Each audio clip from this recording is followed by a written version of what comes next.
আসসালামু আলাইকুম ওয়া রাহমাতুল্লাহ। প্রিয় দর্শক, যতদিন দুনিয়াতে বেঁচে থাকবেন ফজর নামাজের 2 রাকাত সুন্নত নামাজ পড়ে ফরজ নামাজের পূর্বে এই ছোট্ট দুরূদ শরীফটা পড়তে ভুলবেন না।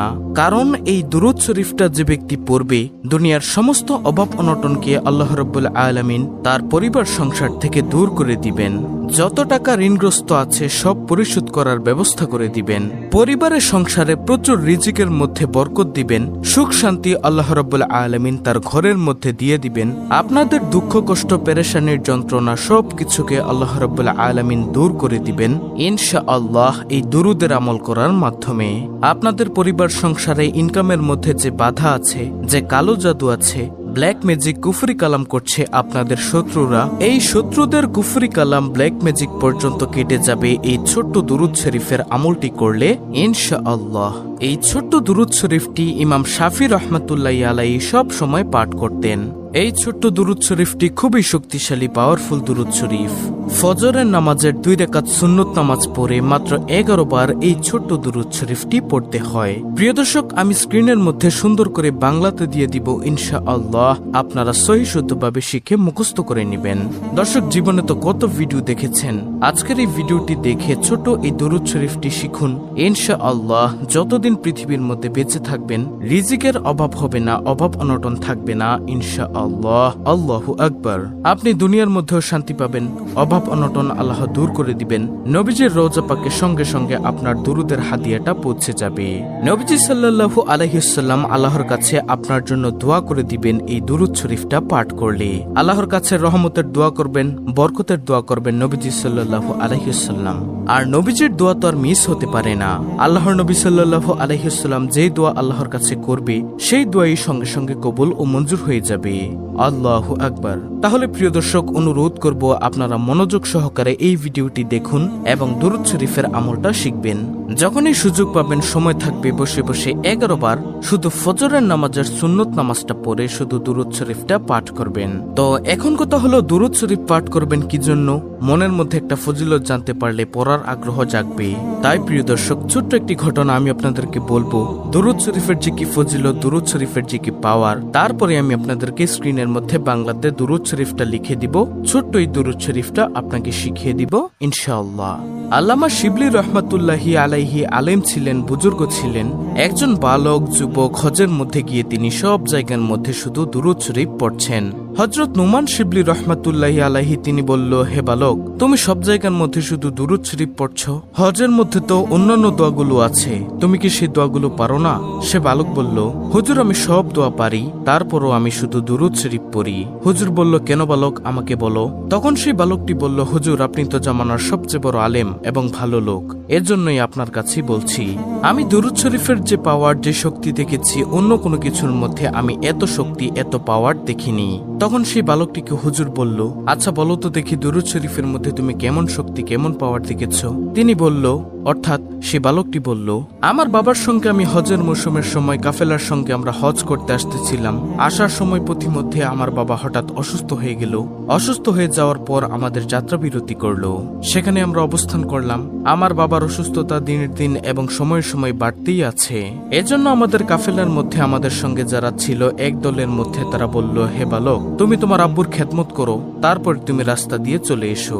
আমরা চলে যাই মক্কাতে হজ করার জন্য, তোমরা আস্তে আস্তে আসো। তখন সে বালকটি বলল, আমাদের কাফেলার লোকগণ সবগুলো চলে গেল এবং আমি আমার আব্বুর খেদমত করছিলাম। হঠাৎ করে আমার আব্বুর অসুস্থতা আরো বেড়ে যায় এবং হঠাৎ করে দুনিয়া থেকে বিদায় নিয়ে চলে যায়, মারা যায় আমার আব্বু। আমি দেখলাম হুজুর, আমার বাবার চেহারাটা কালো কুচকুচে হয়ে গিয়েছে, বিগড়ে গিয়েছে, খারাপ হয়ে গিয়েছে। আমি দুশ্চিন্তায় পড়ে গেলাম। হায়রে, এমন একটি জায়গার মধ্যে, মরুভূমির মধ্যে আমার আব্বুর এই অবস্থা, আশেপাশে কোনো মানুষ নেই। যদি কোনো মানুষ দূর থেকে এসে দেখে আমার আব্বুকে এইভাবে খারাপ চেহারা হয়ে গিয়েছে, বিকৃত চেহারা হয়ে গিয়েছে, কালো হয়ে গিয়েছে চেহারাটা, তখন মানুষ কি মনে করবে?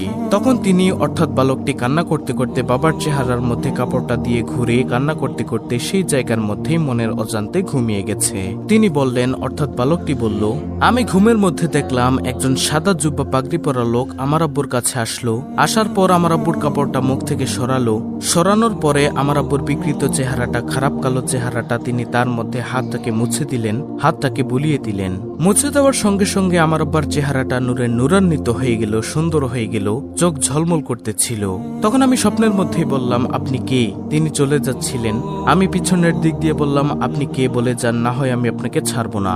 কারণ এমন কঠিন সময়ের মধ্যে আমরা বিপদের মধ্যে পড়ে গিয়েছি, আর আপনি আসলেন, এসে আমার বাবাকে সাহায্য করলেন, আমার বাবার চেহারাটাকে আপনি সুন্দর করে দিলেন। আপনি কে? আপনার পরিচয় আমি জানতে চাই। তখন তিনি বললেন, অর্থাৎ ওই সাদা জুব্বা পাগড়ি পরা তিনি বললেন, আমি আর কেউই নই, আমি হলাম বিশ্বনবী, আখিরি নবী, নবী মুহাম্মদ সাল্লাল্লাহু আলাইহি ওয়াসাল্লাম।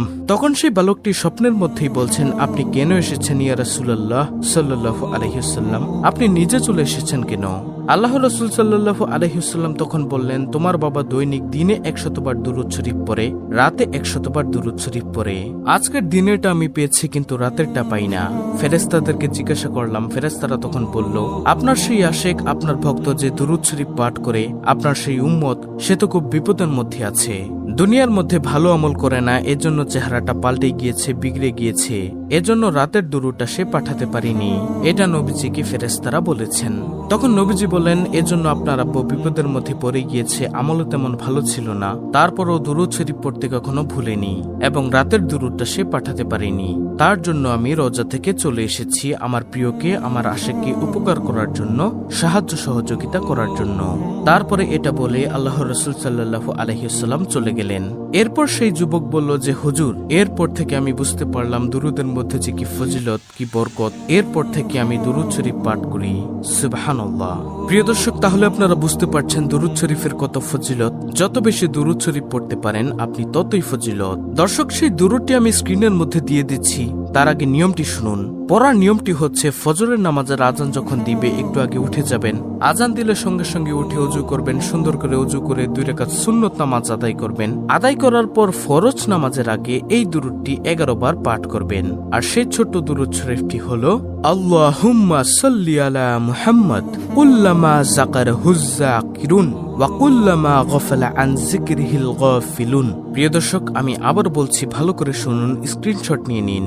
আল্লাহুম্মা সাল্লি আলা মুহাম্মদ কুল্লামা যাকারহুজ যাকিরুন ওয়া কুল্লামা গাফালা আন যিকরিহিল গাফিলুন।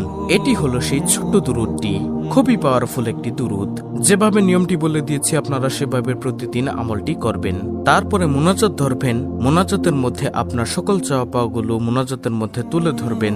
দুরূদটি অবহেলা করবেন না ইনশাআল্লাহ। টাকা পয়সা, ধন সম্পদ আপনার চতুর্দিক থেকে আল্লাহ রাব্বুল আলামিন আপনাকে দিয়ে দিবেন ইনশাআল্লাহ। অত্যন্ত গুরুত্বপূর্ণ একটি ভিডিও। ভিডিওটি ভালো লাগলে অবশ্যই চ্যানেলটিকে সাবস্ক্রাইব করে পাশে থাকা বেল বাটন অল বাজিয়ে দিবেন। ভিডিওটিতে একটি লাইক দিবেন এবং কমেন্টে আমিন লিখবেন, এবং অন্য মুসলিম ভাই বোনদের কাছে ভিডিওটি শেয়ার করে দিবেন, যেন তারাও দেখে শিখে আমলটি করতে পারে। আল্লাহ রাব্বুল আলামিন আমাদের সকলকে নবীজি সাল্লাল্লাহু আলাইহি ওয়াসাল্লামের উপর দুরূদ শরীফের আমল নিয়মিত করার তৌফিক দান করুন। আমিন।